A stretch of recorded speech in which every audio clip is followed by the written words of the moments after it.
හුස්ම ක සම්බන්ධ වෙන්නේ අපි ඉතින් අපිට පොඩ්ඩක් ඉඳලා හිටලා පොඩ්ඩක් ඇඟේ ලේ චූට්ටක් විතර පොඩ්ඩක් තියෙන ප්‍රමාණයට රත් කරලා දෙන ඇමතිතුමා ජෝන් අමරතුංග මහත්මයා ගැන තමයි කතා කරමින් හිටියේ. එතුමා කියපු කතාව ආපහු පාරක් බලනවා නම් එතුමා සඳහන් කළා තියන්නේ සුදුස්සොත් නුසුදුස්සොත් වාහන ගන්නවා ඒ හින්දා නුසුදුස්සන්ට වාහන ගැනීමක් අවශ්‍ය වෙන්නේ නැහැ. හින්දා තමයි මෙහෙම කරන්න කියලා. අද දවසේ ප්‍රධාන සිරස්තලයක් විදිහට උපුටා දක්වනවා ඉංග්‍රීසි පුවත්පත්වල සිංහල පුවත්පත්වලත් වාර්තාව. කාර් සහ ත්‍රිරෝද රථ රටට වැඩි නිසා මිල ඉහළ දැම්මා. ඇමති ජෝන් අමරතුංග මහතාගේ ප්‍රකාශය අද දවසේ රිවිර පුවත්පතේ ප්‍රධාන සිරස්තලයක් විදිහට ගෙනෙනවා. ඒ වාර්තාවේ දක්වලා තියෙන්නේ මේ සම්බන්ධවම තමයි. අපි එක්කම යමු ජෝන් අමරතුංග ඇමතිතුමාගේ ප්‍රකාශයට දැන්. මේ රජයේ බලයට පත් වෙනකොට කිව්වා ජනතාවට කාර් එකක් ගන්නවා නම් ඉන්න මේ රජයේ බලයට පත් වෙනකන් කියලා.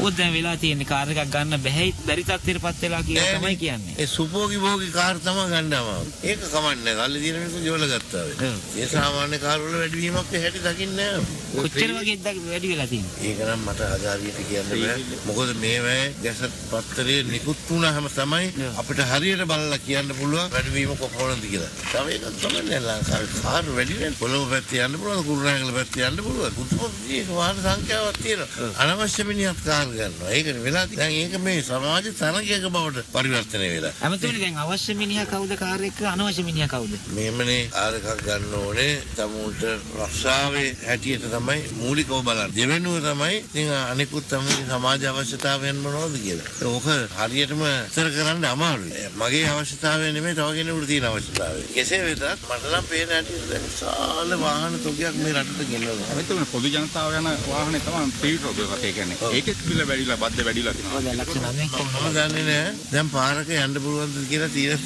ත්‍රිරෝද සංඛ්‍යාව දිහා අප්‍රා කරලා බලපුවම.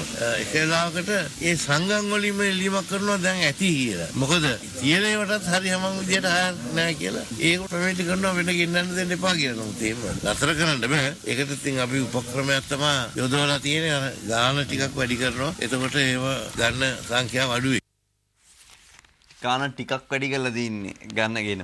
ඉතින් ඕක තේරෙන්නේ නැහැ. මොකද ඕක තේරෙන්නේ නැත්තේ අමාත්‍යවරයෙක් වුණාන් පස්සේ අමාත්‍යවරයාට පර්මිට් එකක් පාර්ලිමේන්තු මන්ත්‍රීවරයෙක් වෙච්ච ගමන් පර්මිට් එකක් හම්බ වෙනවා. පර්මිට් එක හම්බුනාම තියෙන සුකෝභෝගීම වාහනය ගෙන්නනවා. ගෙන්නන්න නැති කට්ටිය සේල් කාර්යයකට විකුණනවා. ඒකෙන් සේල් කාර්යය හොඳ වාහනයක් ගන්නලා ගාණක් ගන්නවා. කොහොම හරි එතන ගාණක් ගන්නවා.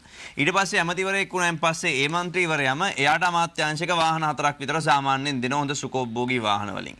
ඒ වාහන වලට අමතරව තව වෙනත් පාවිච්චි කරන්න ඕන නම් Tamanට අදාළ විදිහට කතා කරලා වාහන ගන්න පුළුවන්. ඉතින් ඔය ඔක්කොම වාහන ටික අරගෙන බෑකප් එකක් දාලා පාරේ යනකොට පොඩි ට්‍රේවිල් මිනිස්සෙක් සාමාන්‍ය බයිසිකලයක් පදින මිනිස්සෙක් පාර මැද්දේ හරි ලේන් එකේ යනවා. ඉතින් වැරදි තමයි. ඒ වුණාට මේ මිනිස්සයා එහෙන් මෙහෙන් දාලා යනකොට ඔන්න පොඩි බ්ලොක් එකක් ආවනවා. මේ අපි වාහන ගත්තට වැඩක් නැහැ. අපිට මේවයි යන්න විදිහක් නැහැනේ. මේ හරියන්නේ නැහැ. මේ මුන්ගේ වාහන ඔක්කොම ගේන එක නවත්තලා දාන්න ඕන. මේවයි පොඩ්ඩක් ගාන රිය නැත්තම් අපිට පාරක යන්න වෙන්නෙම නැහැ කියලා හිතෙනවා. ඉතින් ওই හිතිල්ල තමයි ඔය තියෙන්නේ. ඔය හිතිල්ල ඔහොම පැත්තකින් තියලා ඇමතිතුමත් ආපහු පොඩ්ඩක් පස්සට ගිහිල්ලා බැලුවා නම් Taman කළු කබායක් අරගෙන කෝට් එකක් දාගෙන ඉවරලා උසාවිය යන කාලේ 504 කාර් එකක් අරගෙන ඉවරලා පර්ජෝ එකක් අරගෙන Tamanුත් මුලින් පටන් ගත්ත විදිය කොහොමද ඊට ඉස්සෙල්ලා පොඩි වාහනයක් පටන් ගත්තේ කොහොමද කියලා හිතුවනම් අද ඒ වගේම යන්න ඕන කියලා හිතෙනවනම් ඇමතිතුමාට තේරෙන්නේ දැන් මේ පොඩ්ඩක් අන්න එතකොට තේරෙනවා අපිත් අමාරුවෙන් කාර් එකක් ගත්ත කාලයක් තිබ්බා කියලා. ඉතින් එහෙම හිතෙන්නේ නැහැ ගොඩක් ඇමතිවරුන්ට දැන් අපි වාහන ගත්තා අපි විතරයි යන්න ඕන අනිත් අය යන්න ඕන අනිත් ඕනේ නැහැ යන්න. ඒගොල්ලෝ ඔහොම හිටපු දෙන්. එහෙම තමයි ගොඩක් ඇමතිවරු හිතන්නේ.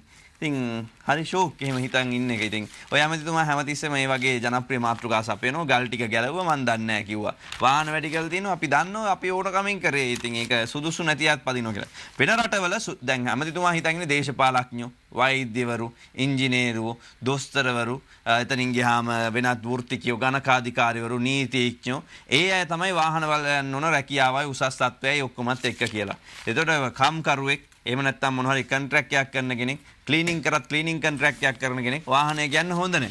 එහෙම තමයි හිතන් ඉන්නේ. ඉතින් ඒක තමයි වෙලා තියෙන කනගාටුදායක තත්ත්වේ. හැබැයි වෙන රටක නම් එහෙම පන්ති ભેදයක් තමන් කරන රැකියාවෙන් තමන්ට සුදුසු දේවල් වලින් තමන් කරන වෘත්තිය අනුව එහෙම වෙන්නේ නැහැ. නමුත් මේ රටේ එහෙම හිතනවා ගොඩක් කැමති රුසා වෙනත් අය.